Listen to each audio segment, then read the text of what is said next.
Les Français parlent au français du bout du monde. Bonjour à toutes, bonjour à tous. Un nouveau numéro de l'émission que vous connaissez bien maintenant. Les Français parlent au français du bout du monde. Dans quelques instants, nous allons découvrir nos deux invités du jour. Mais c'est une émission consacrée à un sujet important s'il en est, l'emploi, et l'emploi des jeunes en particulier, l'emploi des Français expatriés qui décident de s'installer dans deux pays qui sont nos voisins, l'Allemagne d'un côté, l'Espagne de l'autre. Les conditions de vie de l'autre côté du Rhin ou de l'autre côté des Pyrénées, la culture, l'économie, les systèmes sont très proches mais très différents du nôtre. Pour en parler, les invités de la Voix du Béarn sont à Berlin d'abord. Anne-Christelle Betz, présidente d'Emploi Allemagne. Bonjour madame. Bonjour messieurs et mille merci pour cette invitation. Merci à vous d'y participer. Et en Espagne, Pierre-Olivier Bousquet. Bonjour monsieur. Bonjour messieurs, dames. Ravi d'être là également. Alors, merci à vous également d'avoir accepté de participer. J'imagine, Joël François, que pour réussir notamment en Allemagne, mieux vaut parler l'allemand. Bien, vous n'avez pas tort, Jean-Michel. Cela dit, les Allemands depuis longtemps sélectionnent avec un soin particulier le recrutement d'étrangers. Si sur le plan humanitaire, l'aide est reconnue en Allemagne comme étant une des plus généreuses qui soit, la sélection PRL est ici avec souvent une arrière-pensée pour l'emploi. Et pour devenir allemand, par exemple, mieux vaut prouver qu'on a des ressources et qu'on n'est pas un réfugié économique déguisé en réfugié politique.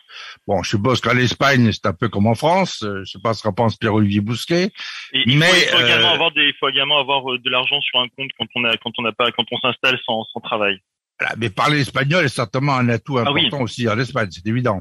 Bon, oui. Voilà. Oui, en fait, Barcelone et Madrid sont des villes qui sont assez particulières parce que vous avez quand même pas mal de gens qui s'installent sans parler très bien espagnol, parce que vous avez beaucoup d'entreprises internationales en fait. Par exemple, moi j'ai plusieurs activités, dont une, je suis commercial pour Dyson Suisse et donc c'est une entreprise anglaise et en fait nous travaillons en anglais en fait. On parle tout le temps anglais. Ben oui. C'est ce que j'allais dire d'ailleurs, depuis une année, de très nombreux jeunes Européens sont venus s'installer en Allemagne. Il y a des Français, des Espagnols, des Portugais, des Grecs, des Italiens, des Néerlandais, et j'en passe, des personnes d'Europe centrale et orientale. Mais la première chose que je dirais est qu'il est préférable de parler anglais.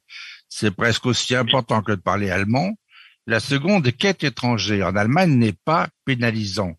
Mais les Allemands, comme les Américains, sont procéduriers. Autrement dit, ici, le système D n'a que peu de prise sur le système allemand. Alors, mieux vaut trouver l'une des clés pour s'insérer dans le moule, comme on dit, en se donnant le maximum de chances pour réussir. Il s'agit le plus souvent de rechercher un premier emploi. Donc, il faut savoir frapper à la bonne porte. J'ai assisté hier à une réunion de travail à Berlin sur cette question, organisée par Xavier Doucet, le président de l'Union des Français de l'étranger à Berlin, l'UFE, qui reçoit très régulièrement des demandes de jeunes expatriés qui cherchent des conseils pratiques. Comment faire, comment procéder, vers qui s'orienter. Et comme le souligne Xavier Doucet, nous avons de la chance à Berlin. Il y a une association très dynamique qui s'appelle l'Association Emploi Allemagne, qui possède une expertise reconnue du développement local et du service public. Et c'est généralement vers cette association que nous adressons cette personne. Autrement dit, la personne que nous appelons, c'est Anne-Christelle Betz. Alors, Madame Betz, c'est à vous qu'on peut demander d'abord de présenter Emploi Allemagne et de nous dire ce qui vous a amené à devenir une bénévole au service de tous ces expatriés qui veulent demain s'insérer économiquement, valablement dans le pays d'accueil, que ce soit l'Allemagne ou l'Espagne. Alors, merci Monsieur Dumont pour cette introduction. Alors, Emploi Allemagne n'est pas que sur Berlin. Donc moi, je suis basée à Berlin, j'habite à Berlin, mais l'association est à l'échelle de l'Allemagne. Donc c'est vrai que j'ai plus d'affinité sur Berlin puisque on a fait avant la crise sanitaire des workshops ou des ateliers en présentiel, mais depuis le démarrage de la crise, maintenant ça fait 2 ans, on fait tout en digital, donc on est à l'échelle de l'Allemagne. Juste un tout petit historique sur l'association parce qu'elle est très particulière. C'est une association qui a ses vieille puisqu'elle a été créée au siècle dernier, en 1994, pour soutenir en fait un contrat de la conseillère emploi qui était dans un consulat en Allemagne. Et vous savez que les consulats ont perdu les compétences emploi en 2009-2010. Enfin, la dernière conseillère emploi est partie en 2010 en Allemagne, notamment à Munich. Et après leur départ, en fait, c'est l'association qui a pris le relais du travail de la cellule emploi, de plusieurs cellules emploi en Allemagne. Et ça a été repris notamment depuis 2012 exactement par des bénévoles. Donc nous sommes plusieurs bénévoles. Nous avons un bureau, nous avons des bénévoles qui nous aident beaucoup sur des différentes thématiques. Je vous en parlerai un petit peu tout à l'heure. Et nous aidons en fait les Français pas forcément à chercher un travail, mais on les accompagne vers l'emploi. C'est bien différent. Et on distingue en fait le travail de l'association et le travail des recruteurs franco-allemands qui font un super travail en Allemagne. Donc nous, on les amène aux portes de l'emploi. Parce que bien souvent, le problème, c'est que quand on vient frapper à notre porte, on nous dit « je cherche un job ». Oui, mais qu'est-ce que tu veux faire? Eh ben en fait, je sais pas. Et c'est là où on intervient, nous, en leur demandant « Ok, maintenant tu sais pas, mais est-ce que tu as des idées? Comment tu vas t'y prendre, etc. » C'est une sorte d'accompagnement et de coaching. Alors, j'aurais peut-être une question à vous poser, si vous le permettez. Ce sera une question à tous les deux. Vous allez répondre à tour de rôle comme il vous plaira. Mais y a-t-il des singularités de l'emploi du côté allemand, du côté espagnol, où trouve-t-on finalement des similarités par rapport à l'emploi que l'on connaît en France ou aux difficultés que l'on connaît en France? Comment ça se passe dans vos pays respectifs? Alors en Espagne, il y a un marché de l'emploi qui est beaucoup plus flexible. Les recruteurs ont moins de crainte à recruter parce qu'ils savent que si l'activité baisse ou si l'employé ne fait pas l'affaire, ils peuvent le licencier beaucoup plus facilement. Et donc voilà, donc ça donne une certaine flexibilité. Nous avons la chance, en particulier à Barcelone et à Madrid, d'avoir des structures qui accompagnent de manière très efficace les gens qui ont besoin de formation continue. Nous travaillons également avec les structures en France pour aider aussi les Français à rentrer en France, ce cas échéant, pour ceux qui ont des gros soucis. Mais voilà, mais en tout cas notre rôle est d'accompagner les Français aussi vers l'emploi. Mais nous avons une spécificité, c'est que nous avons un site avec des offres d'emploi. Et donc c'est la complémentarité qu'on a aussi avec Emploi Allemagne. Emploi Allemagne qui est vraiment une structure qui a vraiment une connaissance très poussée qui est spécialisée dans l'accompagnement. C'est ça en fait, Anne-Christelle. Oui, complètement. Tu es extrêmement efficace. Et en fait, moi je suis actuellement plus sur l'emploi, en fait, sur aider les gens à trouver un emploi. Et finalement, le côté accompagnement que fait Anne-Christelle, moi, j'ai plutôt le déléguer à des structures, par exemple, comme Barcelone Activa, qui est la mairie de Barcelone, qui a un service économique et un service d'accompagnement pour la création d'entreprises et pour la formation continue, la recherche d'emploi aussi. Alors, la particularité de l'emploi en Allemagne, déjà, le taux de chômage, il est quand même en dessous de 6%, donc, par rapport à la France, qui est beaucoup plus élevé. Donc, on a plus de facilité à travailler en Allemagne. Et puis aussi, on a ces jobs aidés qui s'appellent les mini-jobs. Bon, c'est des jobs un peu au rabais, mais ce qui nous permet quand même de nous insérer très rapidement sur le marché du travail en Allemagne. Il faut savoir, en fait, le marché du travail en Allemagne, vous avez les entreprises du Mittelstand, donc c'est ces entreprises allemandes, des petites entreprises. Vous avez le milieu digital des startups et vous avez aussi les entreprises internationales. Donc, en fonction où vous allez postuler, vous allez avoir une démarche différente dans votre CV, dans la manière de vous présenter. Est-ce qu'il faut parler allemand dans les startups? Non, pas forcément. Donc en fait, tout est ça dépend dans quel secteur vous souhaitez vous intégrer en Allemagne. En fait, ce que je pourrais dire en complément de ce que vient de dire Anne-Christelle, c'est que il y a finalement plus beaucoup de pays qui sont des États-providence en fait, hein. Et en fait, les Français ont un certain confort et finalement ce matelas finalement a amorti un peu les accidents de la vie, mais finalement ça endort un petit peu. Donc finalement nous on est dans des marchés qui sont beaucoup plus dynamiques et beaucoup plus compétitifs, en tout cas en ce qui nous concerne. Et effectivement, et pour rebondir sur ce que disait Anne-Christelle sur le fait de pas parler la langue locale. Par exemple, vous avez beaucoup d'entreprises de nouvelles technologies. Vous avez le siège européen de Google à Barcelone. Vous avez pas mal de boîtes forcément qui attirent des profils très qualifiés. Et voilà, et c'est des gens qui parlent pas espagnol, qui parlent encore moins catalan et finalement qui vivent très bien et qui sont très heureux à Barcelone et qui veulent garder un pied à Barcelone. Anne-Christelle? Oui, par exemple, oui, dans le milieu de l'IT, dans le digital, ça recrute. C'est pas la peine de parler forcément allemand. Mais bon, enfin nous, on dit pas ça. On dit il faut quand même parler allemand pour bien se sentir, bien s'intégrer. Bien sûr. Et les similitudes peut-être par rapport aux Français qui vont soit en Allemagne, soit en Espagne. Enfin nous, ce qu'on voit, Pierre-Olivier pourrait nous le dire, mais il y a quand même une sorte d'isolement social en fait quand ils arrivent, s'ils ont plus de repères, plus de réseau personnel, professionnel, et c'est cet isolement qu'on souhaite combler en fait. Vous les aidez, que ce soit pour l'entretien d'embauche, comment procéder, ce qu'il faut surtout pas faire, quelle catégorie d'emploi vous voulez, si c'est ça que vous voulez, plutôt faut envisager en Allemagne. On est précis, on est comme aux États-Unis, on dit ce qu'on veut et il vaut mieux être précis. Il y en a beaucoup plus de spécialistes ici que de généralistes comme en France. Alors nous, ce qu'on fait, on a un parti pris, c'est qu'on veut pas faire doublon au service public de l'emploi allemand. Le service public de l'emploi allemand, avec aussi toutes les ramifications, c'est-à-dire les associations qui se sont mises en place après la crise des réfugiés, font un travail formidable. Et on trouve beaucoup d'Allemands francophones ou de Français qui travaillent dans ces organismes. Et en fait, on réinvente pas la poudre, on leur dit, voilà, on nous appelle, on nous dit voilà, je veux faire reconnaître mon diplôme ou j'ai un problème sur mon contrat de travail. Et bien nous, on cherche la bonne personne francophone ou bien allemande qui parle un allemand facile pour que la personne aille directement se renseigner auprès de la bonne personne et qui ait le renseignement le plus précis possible. Ça, c'est déjà notre premier job. On renvoie en fait vers le local. Parce qu'on fait pas d'erreur. Pas d'erreur d'interprétation. Une chose que vous venez de dire, l'allemand facile, que voulez-vous dire? Comme il y a quand même, il y a beaucoup d'étrangers en Allemagne. Oui. Alors, moi, je suis une étrangère.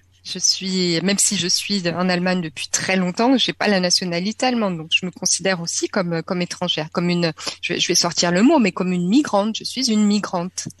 Et il y a les administrations allemandes, quand vous regardez sur leur site internet, ils ont des pages où ça s'appelle Leitsprache. Donc c'est le langage facile, c'est-à-dire que vous prenez quelques cours en allemand, vous pouvez comprendre ce que ces pages allemandes disent. Par exemple, l'Agentur für Arbeit, c'est le pôle emploi en Allemagne, ils ont une page Leitsprache. Donc et puis une page en anglais. Donc si vous voulez vraiment comprendre, vous pouvez le faire. Donc on les oriente nous vers des structures allemandes ou de migrants, parce qu'ils proposent des accompagnements formidables et souvent gratuits. Il faut savoir, je trouve que l'Allemagne est quand même très sociale sur l'accompagnement. Quand on n'a pas de travail, quand on est une migrante de l'Union européenne, quand on est une femme, ça aide.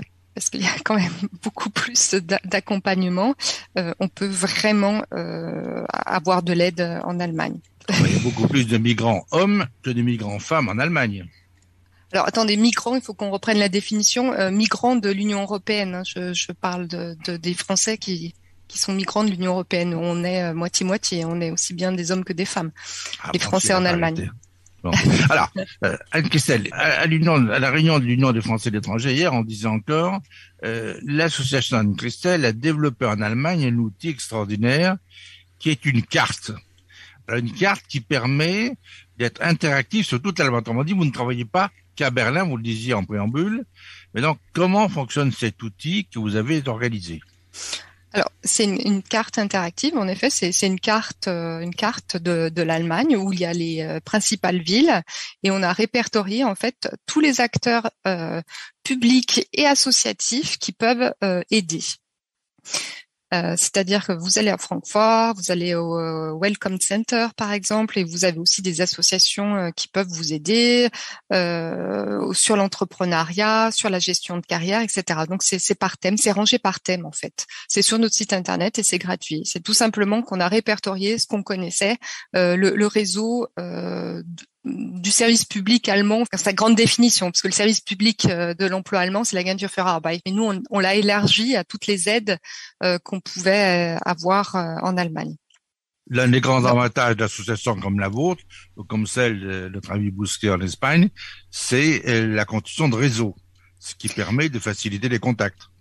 Complètement. Alors, c'est aussi un de nos objectifs. Donc, on forme, on verra après, mais aussi on met en réseau. On a par exemple le projet à Hambourg de créer un comité de pilotage des acteurs franco-allemands, mais un comité de pilotage solidaire et bienveillant. C'est-à-dire que les Français qui sont beaucoup plus avancés dans l'intégration professionnelle peuvent donner un coup de main aux Français qui sont dans le besoin, tout simplement. C'est vraiment de la pure solidarité. C'est essayer de mettre en réseau tous ces gens pour faciliter l'intégration des Français.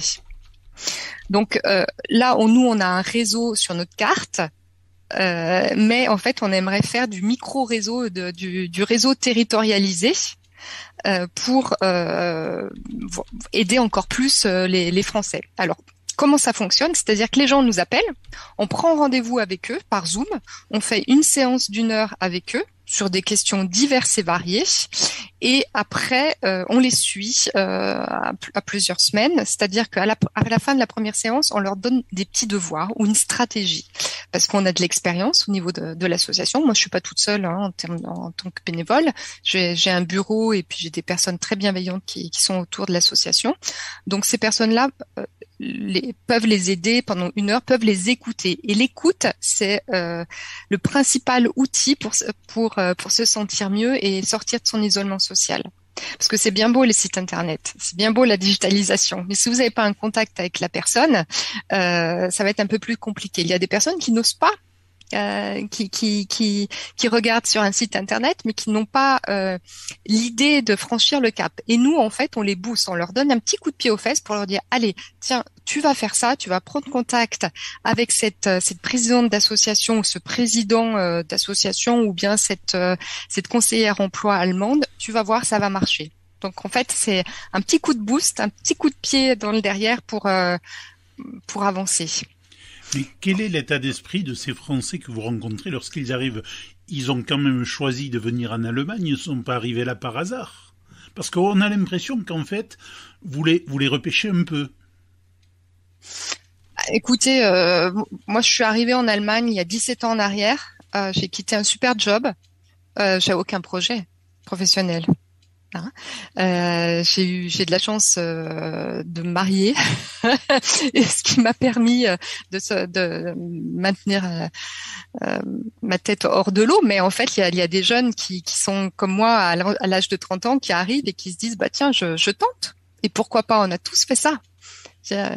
Et des fois c'est difficile, des fois on a de la chance, des fois on n'a pas trop de chance. Et quand on n'a pas trop de chance, et ben on est là pour donner un petit coup de main. Ah, Monsieur Bousquet, je vous pose une autre question. Vous êtes également le président de l'Union des Français de l'étranger à Barcelone.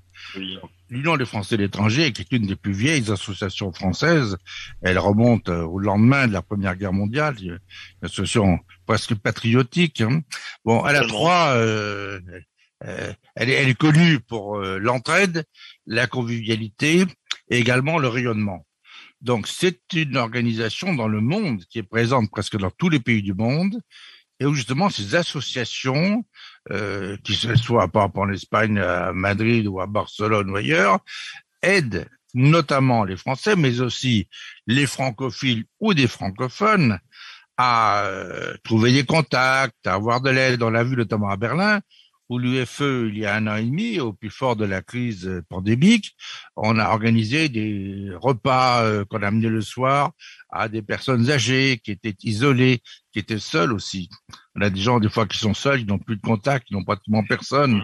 Donc, comment vous faites en Espagne, à la fois au niveau de l'UFE, pour aider des Français et des étrangers, et également concilier ça, ce que vous faites dans le domaine de l'emploi? L'UFE est l'association via laquelle nous avons créé le service emploi il y a 9 ans.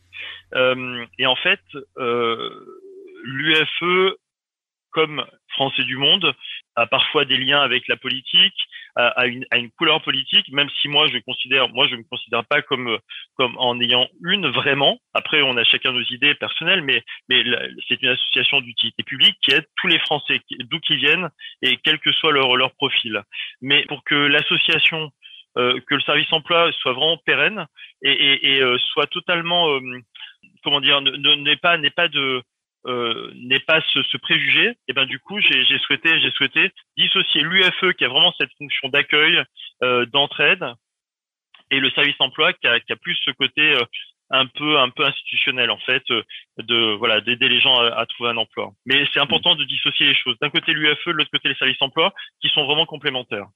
Je rappelle ce que je disais tout à l'heure à Anne-Christelle, qui paraît très important, c'est que les consulats de France à l'étranger, à une certaine époque, avaient quelqu'un qui s'occupait de cette question.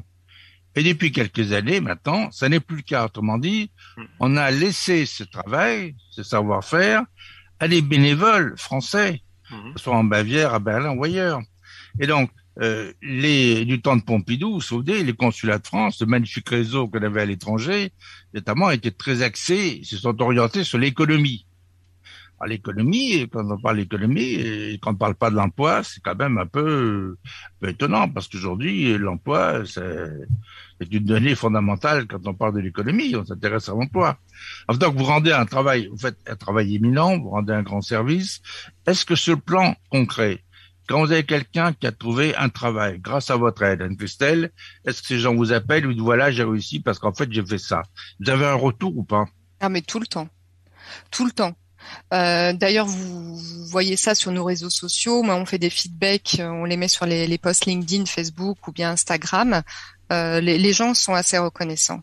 Du moment où vous leur donnez, vous recevez après. Et ils sont motivés aussi pour aider les autres. Finalement, une fois qu'ils sont intégrés, ils aident les autres aussi à s'intégrer. C'est vraiment l'esprit d'entraide. Tout à fait. C'est de la bienveillance. Ce qu'on fait. Voilà. Nous, ça fonctionne. Donc, on est positif. On a un état d'esprit très positif. On est souriant. On a de l'humour. Et, voilà. En fait, on parle jamais de ce qui ne fonctionne pas. C'est vraiment un état d'esprit. On avance. On va trouver une solution. On est très positif. Et cet état d'esprit, le bureau là, les bénévoles avec qui on travaille l'ont, cet état d'esprit, et on essaye de créer un réseau avec cet état d'esprit. Alors, donc, il y a également autre chose. Vous êtes une jeune maman. Jeune, c'est très gentil. Alors, je veux dire par là que quand on est mère de famille, qu'on a des enfants, en plus, on aide différemment les gens. Ça, par exemple, je le dis à l'UFE, moi, je suis pas capable d'aider des gens qui ont des problèmes scolaires. Moi, depuis que mes enfants sont grands et vaccinés aussi, comme on dit, et doublement, même triplement, eh bien, je m'occupe plus de ça. Ouais. Alors que ma femme continue à s'occuper des écoles, les femmes s'occupent des écoles, elles s'occupent ce qu'on appelle les kita en Allemagne, donc les crèches, elles s'occupent de tous ces problèmes que les hommes ne connaissent pas vraiment, on peut dire ce qui est. Donc les femmes ne s'occupent pas que de la cuisine, elles s'occupent aussi de la cuisine, mais c'est un domaine. Le ménage, elles font le ménage aussi. Faut pas oublier. Oui. Enfin, pour la cuisine, les hommes sont quand même très forts, hein, parce que je vous signale, souvent dans cette émission, nous abordons les aspects culinaires des Français qui viennent de l'étranger, parce que ce qui tient le moral des Français à l'étranger, c'est souvent ce que les gens appelleraient vulgairement la bouffe, puisqu'aujourd'hui, il y a des gens qui se permettent d'utiliser des termes un peu vulgaires. Généralement, mon cher Joël François, nous gardons la partie gastronomique pour la fin de l'émission. Nous allons essayer de garder l'ordre. Par contre, ce que je retiens, c'est la bonne humeur qui vous conduit l'un et l'autre, Anne-Christelle et Pierre-Olivier, et autre chose qui vous relie à tous les précédents interlocuteurs de cette émission de Par le Monde, c'est la bienveillance dont vous faites preuve pour les ressortissants français qui finalement vous rejoignent.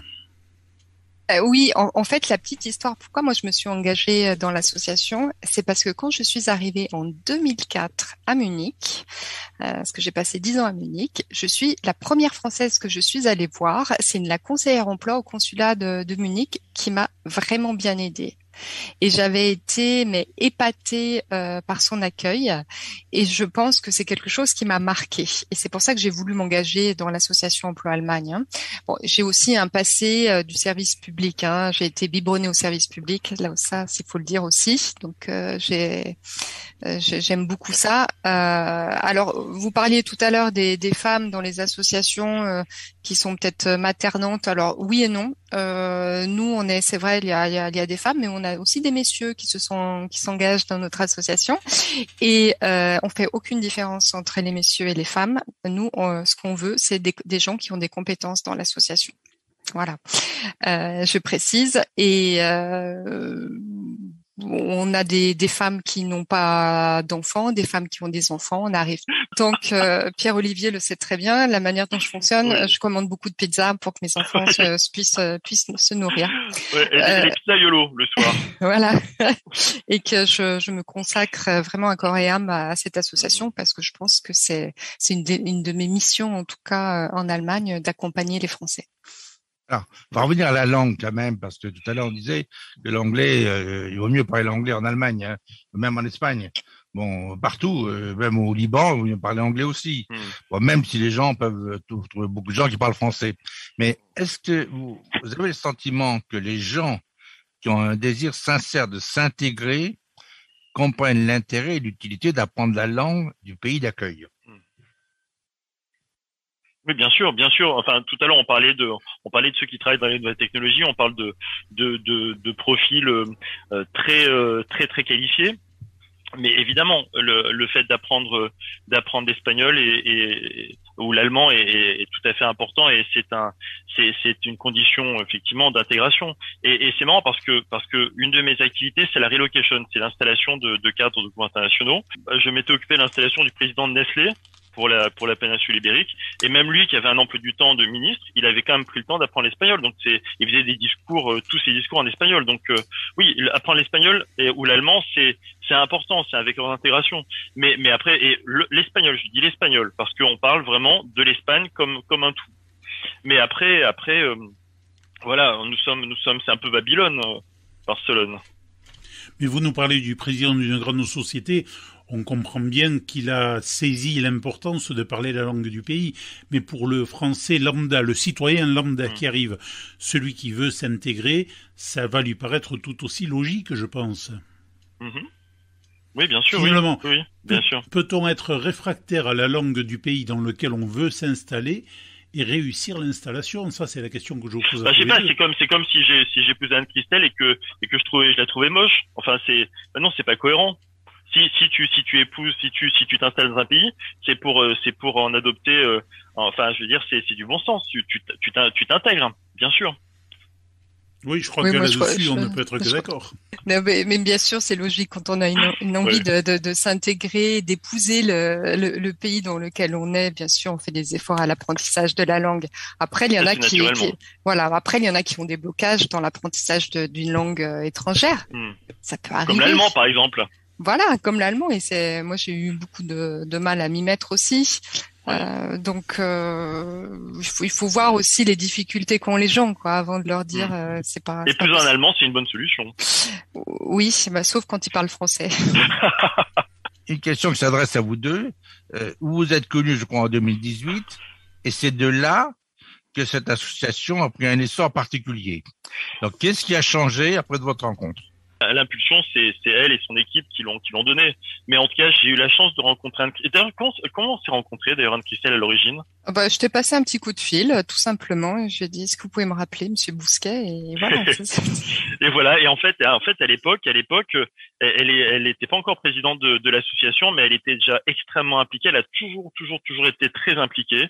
Et voilà. Et c'est quelqu'un avec qui on a eu des atomes crochus immédiatement. Et ce qui est très très intéressant, c'est le fait qu'on ait des compétences, qu'on ait une vision qui soit complémentaire, mais en même temps qui est totalement cohérente. C'est-à-dire que la bienveillance, le fait de faire de notre mieux, mais sans nous prendre la tête, le fait de dire, de mettre les limites aussi, parce que notre temps est, voilà, on a nos vies, on est bénévole, donc il faut aussi faire en sorte d'arriver à trouver un équilibre entre notre vie personnelle, notre travail et enfin, je veux dire, nos différentes activités en fait. Et donc c'est très important de réussir à construire un projet ambitieux, à réussir à catalyser des équipes motivées, des gens compétents, des structures également qui sont partenaires. Voilà, Anne-Christelle a beaucoup de gens qui la soutiennent dans son action, et moi le premier.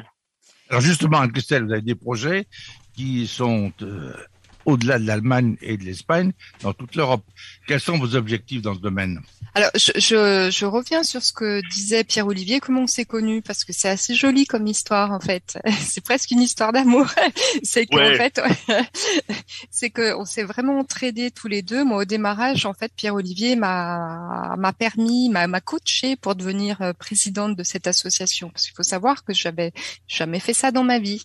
Et devenir une présidente d'une association, en plus, qui plus est d'utilité publique en Allemagne, avec toutes les difficultés que ça représente, et plutôt Pierre-Olivier m'a beaucoup boosté et coaché sur la posture de présidente. Ça, je voulais bien le préciser. Donc là, il y a eu vraiment une entraide dès le démarrage, de la part de Pierre-Olivier ou de ma part. Voilà. C'est quelqu'un, Anne-Christelle en fait est quelqu'un qui a toujours des compétences extraordinaires, mais elle s'en rendait pas forcément compte au tout début.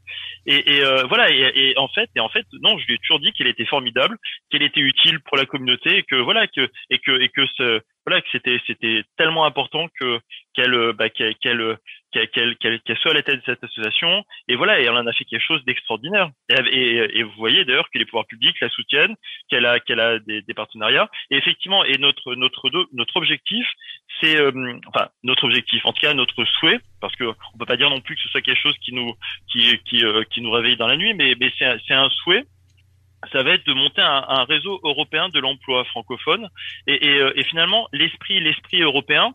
Voilà, l'esprit européen, c'est pas seulement le calibrage des bananes, c'est pas seulement des administrations, c'est l'esprit européen, c'est le partage, c'est l'auberge espagnole, c'est le fait que finalement demain, si j'ai envie d'aller m'installer à Berlin, je peux, parce qu'il y a Anne-Christelle qui est à Berlin et qui va m'aider à m'intégrer. Si un jour Anne-Christelle, elle en a marre de se marier ses enfants, qu'elle veut partir, et ben voilà, je l'accueillerai à Barcelone. C'est l'idée en fait. Et nous voudrions faire ça en Hongrie, on voudrait faire ça. En Angleterre maintenant c'est fini, mais à la base il y avait une très bonne association en Angleterre, mais bon ils sont partis, donc tant pis. Mais même en France, par exemple, en France, il y a pourquoi pas aussi l'UFE avec ce réseau d'entraide. Donc notre objectif, c'est finalement que tu t'installes en France, que tu rentres en France, que tu t'installes en Hongrie, que tu t'installes en Allemagne. En fait, que l'on ait toujours un relais local pour t'aider à t'intégrer. Voilà, et on a trouvé d'ailleurs une partenaire qui fait la même chose que nous aux Pays-Bas, donc qui est très active aussi, avec qui on aimerait bien échanger aussi. En fait, c'est échanger ce réseau d'associations sur l'emploi des Français en Europe, c'est vraiment échanger sur nos bonnes pratiques, parce que comme vous disiez tout à l'heure, on a un tronc commun. Les Français ont des besoins qui sont similaires, qu'on soit aux Pays-Bas, qu'on soit en Espagne, qu'on soit en Belgique ou ailleurs, au Portugal. Il y a déjà ce manque de réseau personnel et professionnel qui est criant. Et également cet isolement qui est vraiment très fort. C'est-à-dire, vous arrivez dans un pays étranger, vous connaissez rien du tout. Qui vous accueille et qui vous guide pour trouver un job? Qui, en fait? Pour un job, c'est particulier. Mais alors, je peux vous dire une chose. S'il y a un pays depuis plus de 20 ans qui est exemplaire dans le domaine du tourisme, c'est bien les Pays-Bas.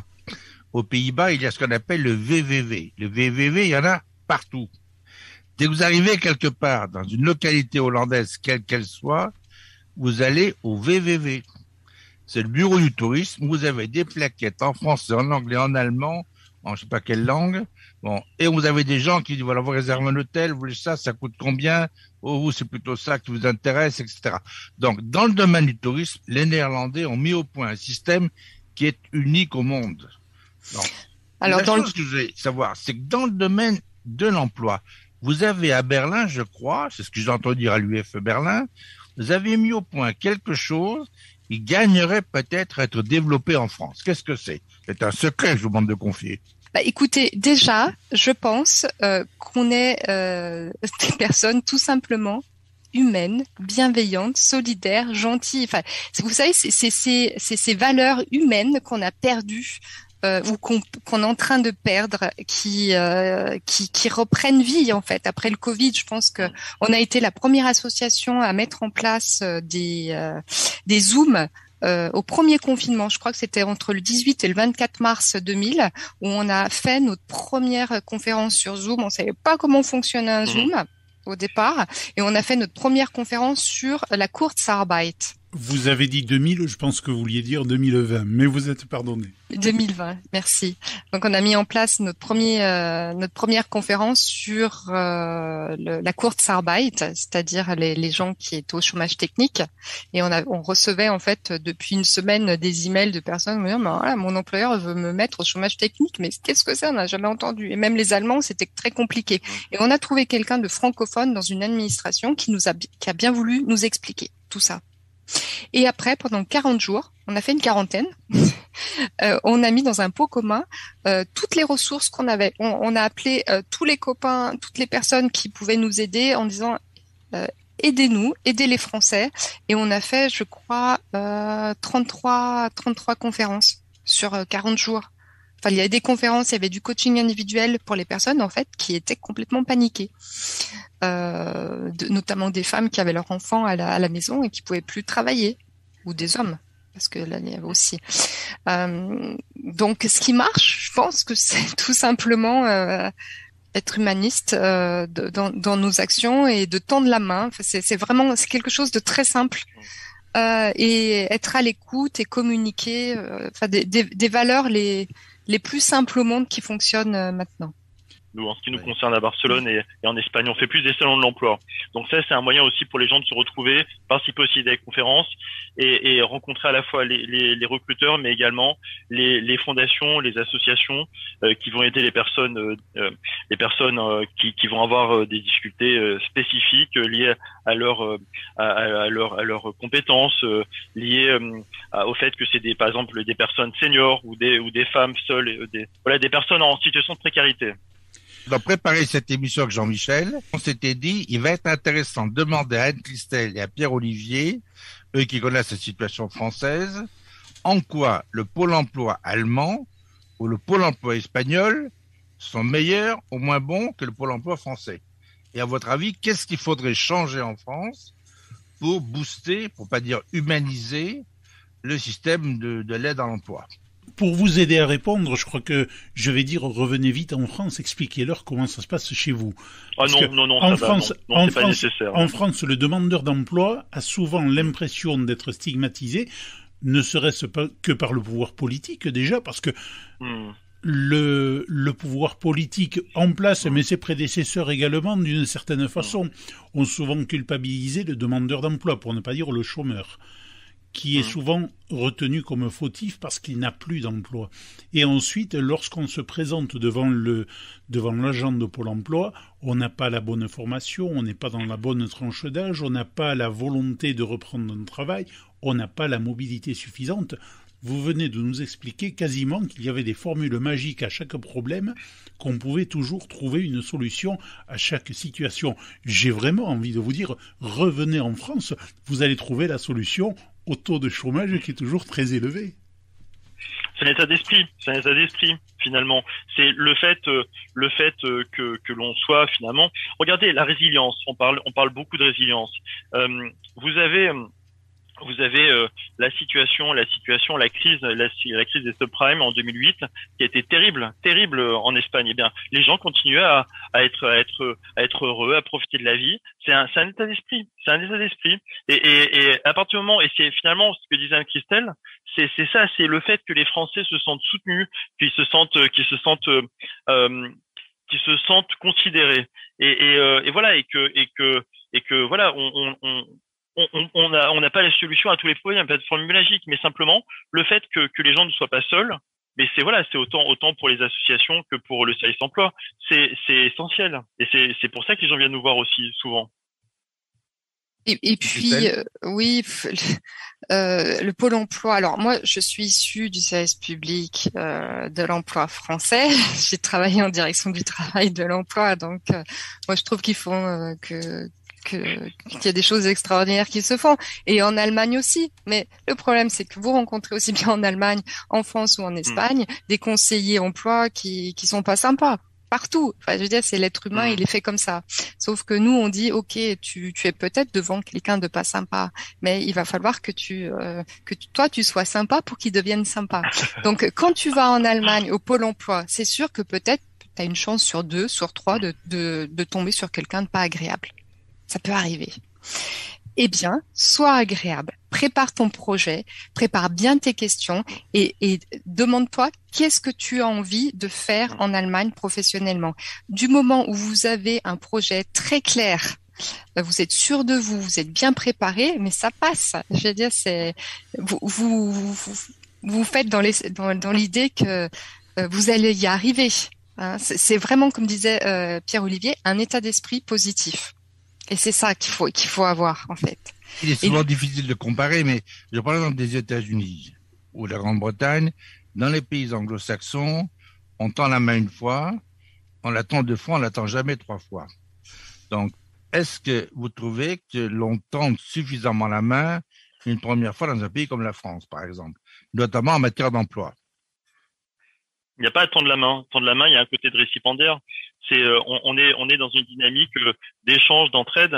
Ça veut dire par là que on considère pas qu'une personne qui a un emploi va être plus importante, plus intelligente. Dans la société actuelle, c'est rare les gens qui vont avoir le même emploi pendant 40 ans. Et donc voilà, donc maintenant le monde professionnel est plein de challenges, et voilà, et surtout on a envie d'évoluer, on a envie de prendre du plaisir dans son travail. Quand on en a marre d'un travail, eh ben on en trouve un autre.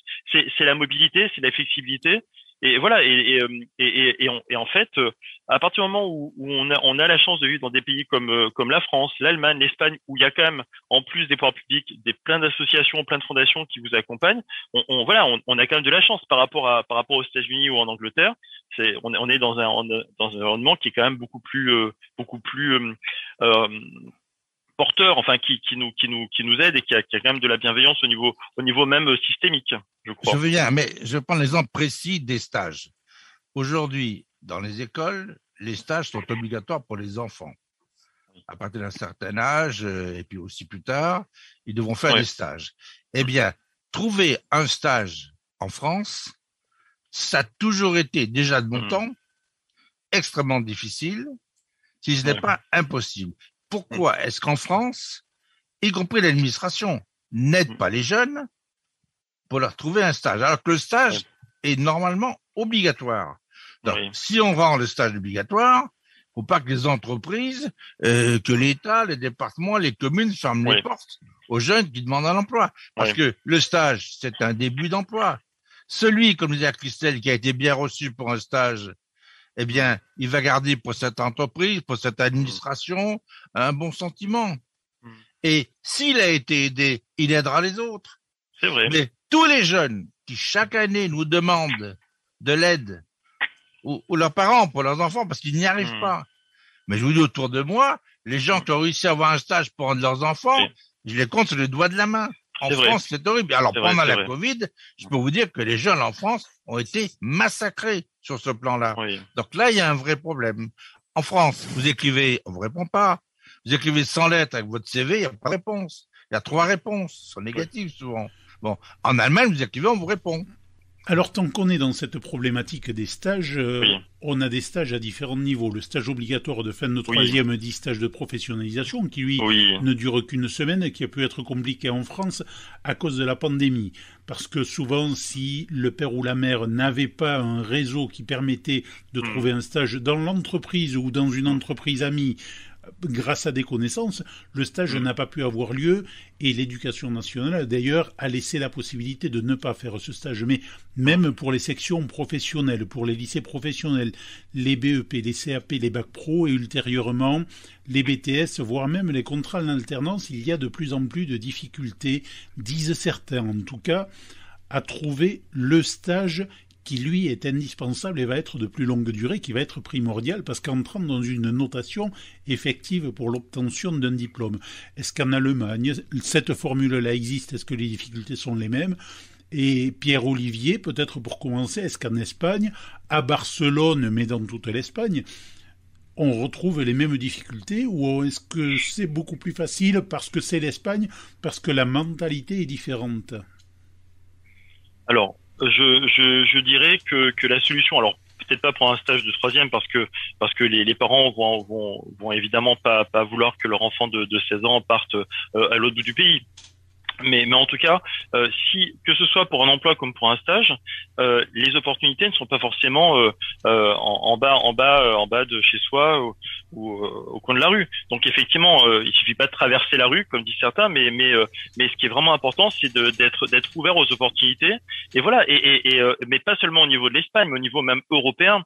Et voilà, et donc l'esprit européen, la mobilité au sein des stages Schengen, c'est pas seulement un carcan administratif, c'est une vraie opportunité. Et effectivement, et en tout cas, moi je vois, on a des stagiaires. Et en fait maintenant, et d'ailleurs Anne-Christelle, je crois, faisait la même chose. Maintenant, ce sont des stages qui sont un petit peu, comment on pourrait dire, qui sont avec à la fois une partie présentielle et une partie à distance. Et donc ça permet aussi d'avoir une certaine flexibilité. Par exemple, moi j'avais des stagiaires et là je continue à avoir des stagiaires qui sont basés en France et qui sont à Bordeaux et qui continuent à nous aider pour l'association. Et voilà, et quand ils étaient en stage à Barcelone, ils venaient le lundi pour qu'on fixe les objectifs de la semaine, le mercredi pour faire un point d'étape, et le vendredi pour présenter leur travail. Et le reste du temps, ils étaient à distance. Qui sont considérés comme stagiaires même quand ils sont loin de vous désormais. C'est-à-dire qu'il y a du téléstage comme il y a du télétravail. Alors non, là maintenant c'est plus, enfin c'est quand il y a des stagiaires, mais en l'occurrence ils sont plus sous convention, mais ils continuent à. En fait c'est comme Anne-Christelle, en fait je crois aux relations pérennes et voilà, et en l'occurrence ils continuent à nous aider, ces stagiaires. Voilà. Mais en tout cas pour vous dire, maintenant je crois que c'est très important d'être mobile et flexible pour avoir des opportunités. Et surtout partir gagnant, partir positif. Voilà, je dis pas, je parle pas du Wall Street, mais simplement considérer que le monde est un grand terrain de jeu et qu'il y a beaucoup d'opportunités, qu'il faut prendre du plaisir à faire les choses et à découvrir, à rencontrer les autres. Et à partir du moment où on est dans cet esprit, ça va bien se passer. Anne-Christelle, est-ce que vous vous occupez de stagiaires? Vous avez des gens qui vous disent, je vais à Berlin pour faire un stage. Vous avez ce genre de demande ou pas? Oui, il y a des personnes qui nous demandent. Alors, je reviens au stage. Vous savez que l'apprentissage en Allemagne est quand même beaucoup plus développé qu'en France. Donc, on a une habitude de faire des stages, de faire des apprentissages. Et le stage de troisième, donc c'est l'équivalent à la 9e classe en Allemagne. Les enfants le font et ils ont l'obligation de le trouver tout seul. Ah. C'est-à-dire que l'école leur dit tu te débrouilles et si tu ne trouves pas de stage, tu feras ton stage avec le concierge de l'école. Et je peux vous dire que ça motive les enfants pour trouver leur stage. Pourquoi? Parce qu'en fait les enfants allemands, donc moi les miens ont été éduqués dans le système allemand, ils autonomisent l'éducation allemande, enfin le système scolaire allemand, et autonomise très jeune les enfants.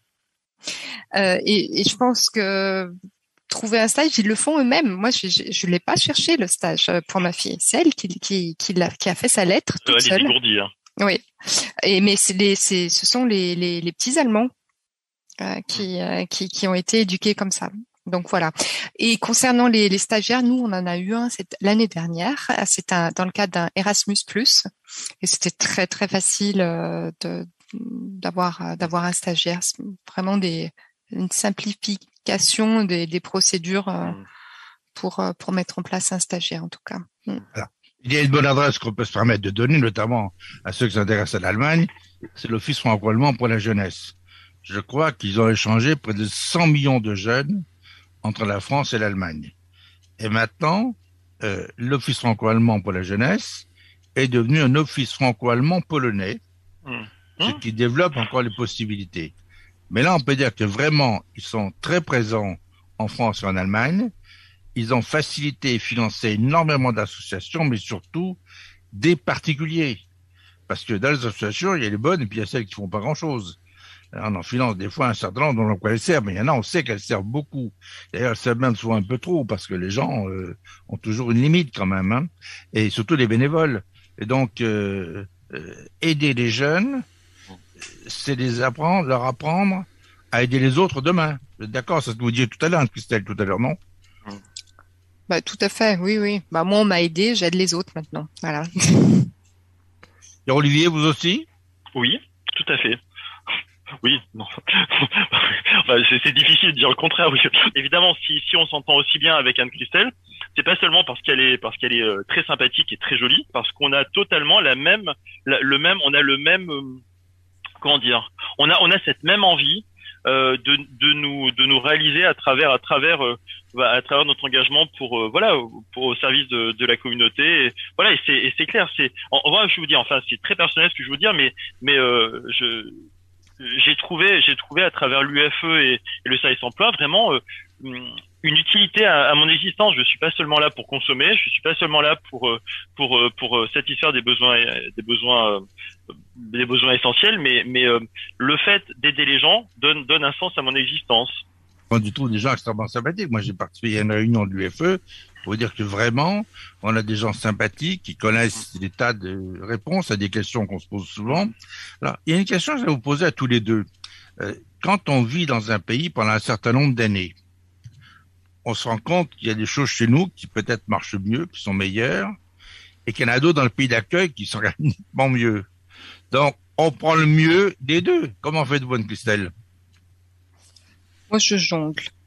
Je me flexibilise. Je suis devenue cool. On parlait de résilience tout à l'heure, bien sûr. Il y a des choses que je n'accepte plus dans mon pays. Il y a des choses que je trouve ridicules en Allemagne. Ben ouais, je les accepte, je les prends comme elles sont et je prends vraiment du recul. Voilà, on développe une compétence d'adaptabilité, je pense. Mais ça dure, hein, ça prend du temps. J'ai constaté chez vous quelque chose qui est typique des Français qui vivent en Allemagne. Quand on compare les politiques allemands et français, les Allemands, de manière générale, et pas seulement les politiques, ne parlent que quand ils ont quelque chose à dire. Bon. C'est pour ça que la chancelière, quand elle s'exprime, c'est rare. Le chancelier, c'est rare. Bon. C'est pas une demi-heure régulièrement, etc. Non. En Allemagne, c'est pas le cas. Et surtout, les Allemands ne parlent exclusivement que dans le domaine qui est le leur. Et les Français qui vivent en Allemagne osent dire ce que les Allemands disent qu'on ne sait pas dire en France. Ah, attendez, ça je sais pas, ça c'est pas moi, c'est un tel. Donc les Français refusent de répondre à des questions parce que ça n'est pas de leur niveau de compétence. Et ça, en France, vous trouverez personne. Ah non, ça c'est pas français, ça du tout. Quand j'ai interviewé des ministres à Bruxelles, que ce soit sur la tomate pelée ou l'espace, n'importe quel ministre était toujours disponible pour venir parler au micro. En Allemagne, c'est pas le cas. Les ministres refusent de parler si c'est pas une question qui est exactement dans leur escarcelle. Alors, je profite de la tomate pelée, mais je ne vous demande pas qu'elle soit obligatoirement dans les ingrédients dont vous allez nous parler, parce que nous sommes à la toute fin de cette émission, et traditionnellement, nous vous demandons de nous parler de gastronomie. Alors, pour l'Allemagne, nous avons déjà eu différents exemples de Christelle, mais je ne doute pas que vous fassiez preuve d'originalité. Et Pierre-Olivier, évidemment, je vous demanderai la même chose dans quelques instants, mais évidemment, nous avons une dame, honneur à elle. Alors, il faut que je vous présente un plat allemand que j'aime beaucoup, c'est ça? Oui, voilà. Par exemple. Ah, mais écoutez, moi, comme je suis très sucrée, j'adore les Stollen. Les Stollen, c'est 50% de beurre, 50% de farine, beaucoup de rhum. Et vous mangez ça juste avant Noël, juste avant les fêtes. C'est belle maman qui prépare ça? Exact. C'est toi. Belle maman prépare le Stollen au mois de décembre. Donc ça, c'est excellent. Vous nous D'accord. préciserez les Olivier quantités de rhum, sachant qu'il y a déjà 50% de beurre et 50% de farine. Non, mais c'est extraordinaire qu'il y a beaucoup de rhum aussi. Oui, Oui, mais le rhum réduit le beurre. Hein. Ah bah oui, bien sûr, oui. bien entendu. Ça brûle les graisses. Pierre-Olivier. Olivier, Un plat. Oh, la crème catalane, forcément. Ah, qui vous laisse sans voix d'ailleurs. Comment? Qui vous laisse sans voix. Ben oui, mais qu'est-ce que vous voulez que je dise, oui. Enfin non, mais après, vous savez quoi? Je vais vous donner un petit tip. En fait, il est bien connu en Espagne que on peut manger une paella quasiment partout. En fait, on est dans le pays de la paella et c'est pas juste un cliché. Et voilà, et donc non, je me suis bien intégré effectivement. J'aime vraiment beaucoup la gastronomie espagnole qui est voilà, il y a pas de beurre. Il y a beaucoup d'alcool et voilà, il y a beaucoup de poissons. J'adore beaucoup de poissons, beaucoup de choses non cuites. C'est finalement assez ça en fait. Il y a pas beaucoup de gros en Espagne. Hein. une question de dire qu'il y a une cuisine berlinoise, on mange bien en Allemagne, et notamment à Berlin. Il me reste malheureusement juste le temps de vous remercier à tous les deux, Anne-Christelle Betz en Allemagne et Pierre-Olivier Bousquet en Espagne. Vous étiez nos deux témoins des Français du bout du monde aujourd'hui. Alors pas très très loin, mais vous le savez, dès que la frontière est dépassée dans cette émission, c'est le bout du monde. C'est le principe même de cette émission. Nous avons été ravis parce que nous avons découvert aujourd'hui la réalité de l'emploi pour les Français qui sortent de leurs frontières.